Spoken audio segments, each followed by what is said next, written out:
This is our presentation on Occam's razor with a focus on conspiracy theories. Occam's razor is a philosophical principle that states the simplest answer is usually the correct answer. It is trying to obtain as much information as possible to come up with a reasonable conclusion without overthinking or overcomplicating it. When applied, individuals don't seek complex and far out there solutions, explanations, and answers. When we have the truth of something, complex answers can act like layers. The more complex it is, the more it pushes us away from the truth, effectively making us lose sight of it. Occam's razor, like the name suggests, shaves away these outrageous assumptions and ideas to get to the core of it, which are the facts and the reality.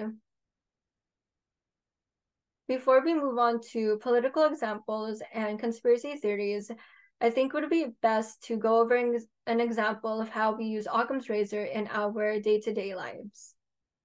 So a general example would be that you can't find your wallet. One conclusion you may come up with is that somebody stole it from you. Somebody broke into your house, stole your wallet, and then left. That's why you can't find your wallet. Another conclusion you may come up with is that you simply misplaced it. Now, Occam's razor tells us that the second conclusion, you misplacing it, is more likely than somebody stealing it from you, a total stranger stealing it from you. In these cases, Occam's razor is kind of subconscious in that we just choose the most obvious answer. But when it comes to conspiracy theories, it can be detrimental when Occam's razor is not applied, as it makes it easier for people to fall into conspiracy theories. So now I get to talk about conspiracy theories. So what are conspiracy theories? According to the definition, it is a belief that some secret but influential organization is responsible for an event or phenomenon. Meaning that those who hold conspiracy theories try to explain a social occurrence by figuring out who plans and who work together to make these theories happen.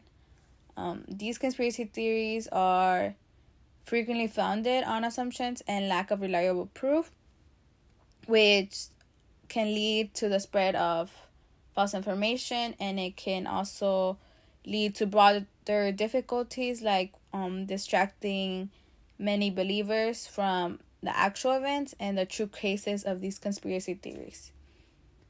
To give a deeper understanding, as explained before, Occam's razor deals with the idea that the simplest explanation is usually the correct one.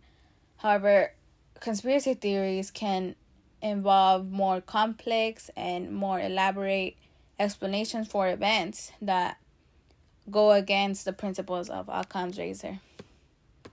Now, if we apply Occam's razor to conspiracy theory, we have to understand that the supporting data and logic is important to consider, because when we examine it and seek out the theories, we realize, or we usually know, that the simplest possible interpretations can explain the theory and the correct one.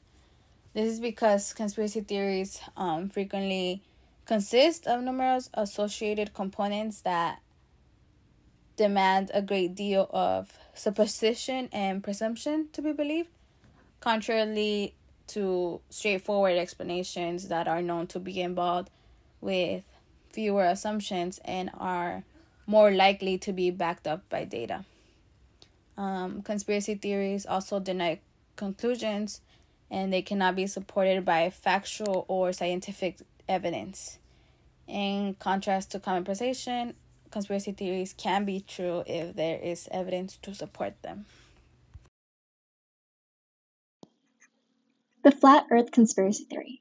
You may be wondering, What is that? The flat earth conspiracy theory is a belief that basically denies the fact that the earth is sphere-shaped. According to the theory and the people who support it, the earth is not sphere-shaped, but rather flat like a disk, and it's surrounded by high ice walls. You may be wondering, how did this theory begin? The flat earth theory can be rooted back to ancient civilization. Many philosophers, poets, and even historians believed the earth was flat. When one would stand in front of the sea, they would see the edges of the planet.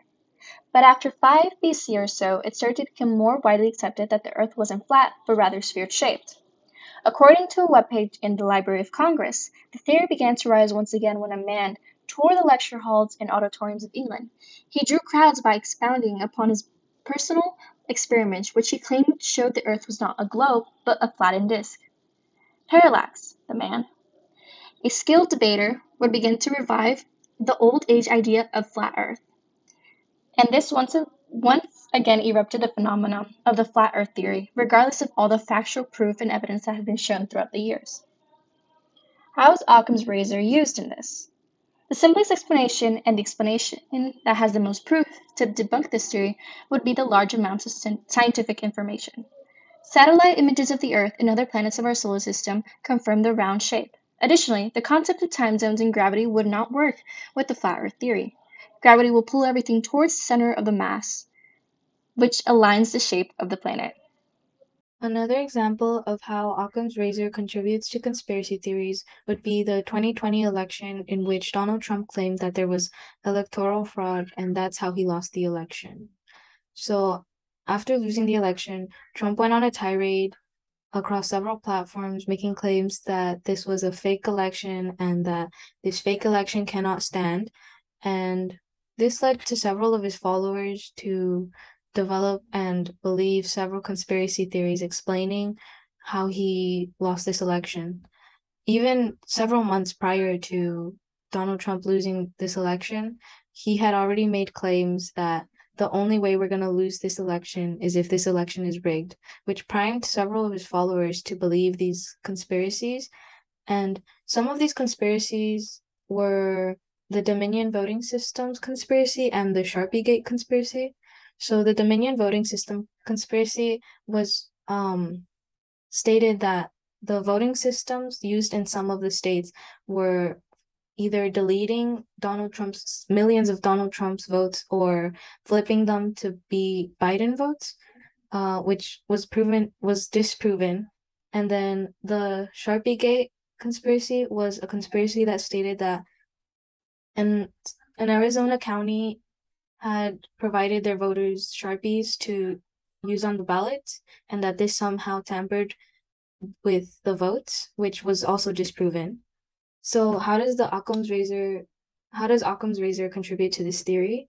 And as it was explained before, the simplest explanation is most often the correct one, and that's what Occam's razor is. So the simplest explanation in this case would be Biden campaigned in a way that won him the electoral vote and he won the election. That's the simplest explanation. But Donald Trump, after losing this election, made several claims against this. He made claims that the votes were being deleted, that they were being flipped, that millions of votes were being either stolen or people were voting more than once. There were so many conspiracies around this, but the simplest explanation is most often the correct one. And as it was proven time and time again, that all of these conspiracies were found untrue and unsupported, and the simplest explanation was true, and Biden won the election.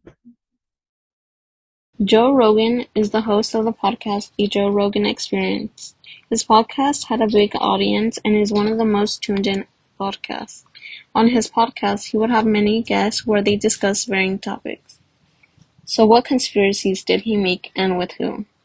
In December of 2021, amidst the pandemic, Joe Rogan released a podcast featuring Dr. Robert Malone, who was an anti-vaxxer despite being one of the scientists responsible for research about the COVID vaccine, according to the NPR.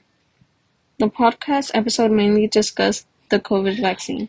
They promoted conspiracy theories such as the vaccines being unnecessary, gene-altering, and dangerous. Rogan claimed that young and healthy people don't need vaccines and that they are safe. They also claimed the vaccines were gene therapy. So just how big was his influence? His podcast has an average of 11 million listeners per episode. There are episodes that exceed 300 million viewers. After this podcast, people started questioning the COVID vaccines, and the claims became widespread news. So how did he use unfalsifiability fallacy? Joe Rogan also made claims that there are other remedies for COVID. In his podcast, Rogan lists several remedies he used to recover quickly from COVID. While it might be true these remedies helped him get better, there's no way to confirm that either. There are other factors that might have played a role in his allegedly quick recovery. A big one being his age and good health. He was not as vulnerable as people over 85. This is an example of Occam's razor, in which the simplest answer to his quick recovery is that he is young and healthy. He can make several claims, but it is likely that his age and good health played a significant role in his recovery.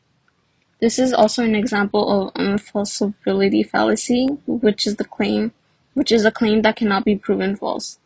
There's also no way to prove what exactly helped Rogan recover, which makes his theories even more dangerous. Thank you.